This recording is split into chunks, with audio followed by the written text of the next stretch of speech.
Other news now, a woman says she's prepared to launch a High Court challenge against the Met Police after claiming she was handcuffed, detained and threatened with arrest for filming officers on her mobile phone. 27-year-old Gemma Atkinson was questioned by police after officers carried out a routine stop and search on her boyfriend. Our reporter Paul Curran has been speaking to her.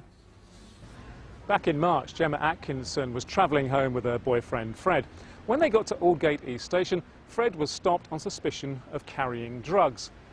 Nothing was found, but when Gemma started to film the police, the whole thing escalated. Well, Gemma is here now. What actually happened? I was still filming when a man came over to me and told me that it was illegal under the Anti-Terrorism Act to film police officers. He, in fact, himself was a police officer, but he didn't identify himself as such. I put the phone in my pocket so he couldn't get to it because he was asking for me to hand it over, which I refused to do.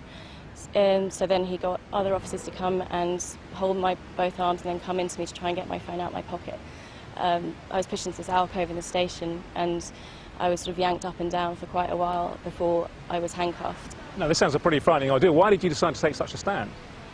Because I think it's completely wrong what the police did. I think that they do this every day to other people and they're invoking their powers under the anti-terrorism law to stop a normal citizen, or sorry, it shouldn't be normal, but a citizen from filming to hold them accountable for what they were doing. Gemma, thanks for that. Now, Gemma has complained to the IPCC and she's also complained to the Met Police, but there's been no response from them. So she's decided to take this to the High Court for a judicial review. Her solicitor is Raju Bhatt. Now, Raju, why do you say this is a misuse of the Terrorism Act?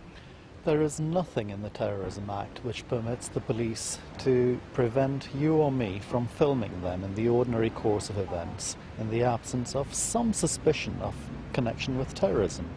Here, the issue is the extent to which we are going to permit police officers to avoid scrutiny of their actions by invoking these powers in abuse of what Parliament intended.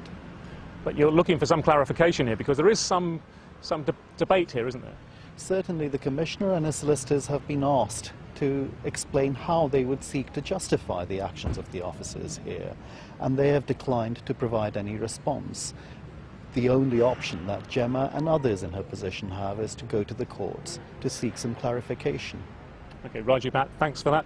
We will be also trying to find out what the Met says, and we hope to bring you that for this evening's programme.